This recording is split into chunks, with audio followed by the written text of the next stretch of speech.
Picture this, you wake up, and before even leaving the bed, your mind is already racing. Your phone is buzzing, notifications piling up, unanswered messages waiting, deadlines already overdue, and on top of it all, the world itself feels like it's always on the edge of collapse. This is the reality for millions of people in 2025. We've never been so connected, and yet, never so anxious. Anxiety is no longer just a word you hear in a doctor's office. It has become the background noise of an entire generation. Reports keep showing alarming levels of anxiety worldwide. But here's the striking part. More than 20 years ago, Eckhart Tolle had already described this exact phenomenon. He may not have held a smartphone or drowned in constant notifications, but he understood something fundamental. When the mind goes unchecked, it creates a cycle of fear, suffering, and projections that steal the only place where life truly happens, the now. In The Power of Now, Tolle doesn't just speak about abstract spirituality. He delivers a sharp diagnosis of the modern mind. And when we bring his words into today's chaotic 2025 reality, it feels as if he had predicted our daily struggle with anxiety. Today, we're going to explore this connection. We'll break down why anxiety has become almost a lifestyle, how Tolle foresaw this mental trap decades ago, and most importantly, which practical tools he left us to break free from this endless storm inside the mind. One of the key truths Eckhart Tolle pointed out is that the human mind has an almost obsessive habit. It constantly projects itself into the future. And while this ability can be useful for planning, it's also the root of our modern anxiety. Think about how often we say to ourselves, "I'll be happy when I get that promotion, when I buy that house, when this problem is over." The mind sets a condition for peace, always somewhere ahead of us. But when we finally reach that goal, the mind quickly invents a new one. The cycle never ends. In 2025, this habit has become supercharged by technology. Social media feeds remind us daily of everything we don't have yet: the perfect body, the ideal relationship, the lifestyle we should be chasing. Notifications drag us into constant comparison, keeping our thoughts in a future that never arrives. The result? Anxiety becomes the soundtrack of our lives. Tolle warned that this future trap is an illusion. The future is not real. It's just a thought. The only place life ever happens is in the now. But when we fail to see this, the body reacts to imagined dangers as if they were real. Stress hormones flood our system. Heart rate rises. Muscles tighten. The mind screams, "What if? What if? What if?" And soon, anxiety becomes a permanent state of being. Daniel's story is a good example. He was a young professional, successful on paper, but inside, he felt like he was running on empty. Every day he thought about what could go wrong: missed deadlines, losing clients, failing his family. Even when nothing was actually happening, his body lived as if disaster was always seconds away. When he met Thomas, the wise old man we introduced earlier, the first thing he learned was to notice this mental habit. Your mind, Thomas told him, is addicted to a future that doesn't exist. It's stealing the peace you already have. At first, Daniel resisted. "But I need to think about the future. How else can I survive?" Thomas smiled and answered, "Planning is useful. Worrying is useless. You don't need to stop preparing. You need to stop living in imagined catastrophes." This is the subtle but powerful shift Tolle described.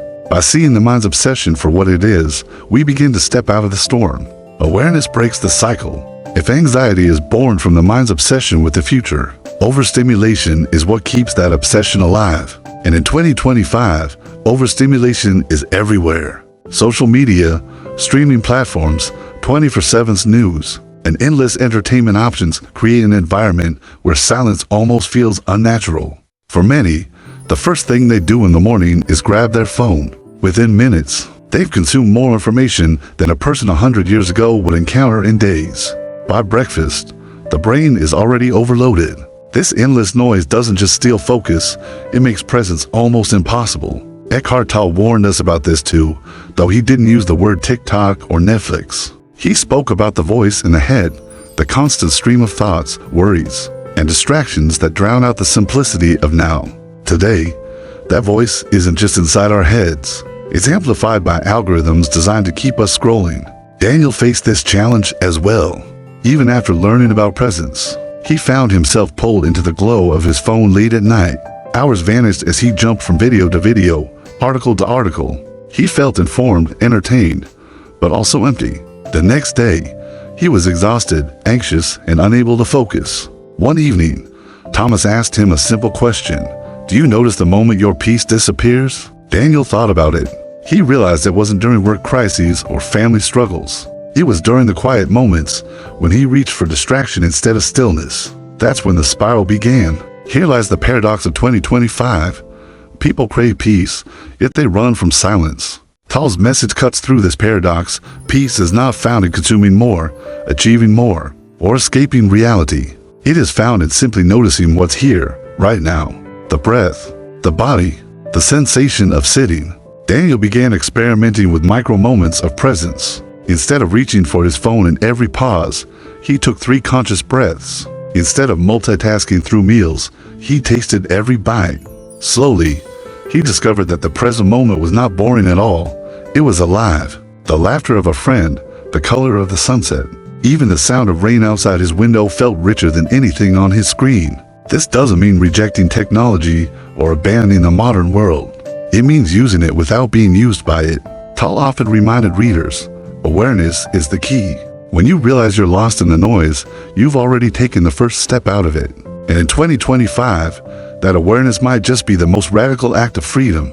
So here we are in 2025 with more technology, more options, more connections than any generation before us, and yet more anxiety than ever. The question we must ask is simple. Why Eckhart Tolle answered it decades ago? Because peace, fulfillment, and true presence are not found in the past or the future. They cannot be downloaded, streamed, or scrolled into existence. They exist only here, in the now. Daniel learned that lesson not by escaping society, but by changing the way he related to it. He still worked, still used his phone, still lived in a noisy, demanding world.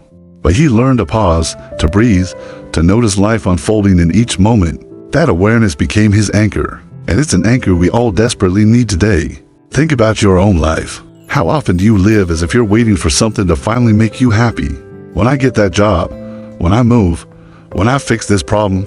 But the truth is, if you don't wake up to life right now, you'll keep missing it, one day at a time. The storm of anxiety will keep raging in the world, but you have a choice to let it sweep you away or to step out of it, even for a moment, and find the stillness that's always been there. Tolle's words echo louder today than ever. Life is never not now. If you miss the now, you miss your life. So here's the challenge. Tonight, when you put your phone down before bed, just sit in silence for a minute. Notice your breath. Notice the stillness. That moment may feel small, but it's the door to something huge. It's the door to freedom. And once you step through, you'll realize peace was never lost. It was always here, waiting for you.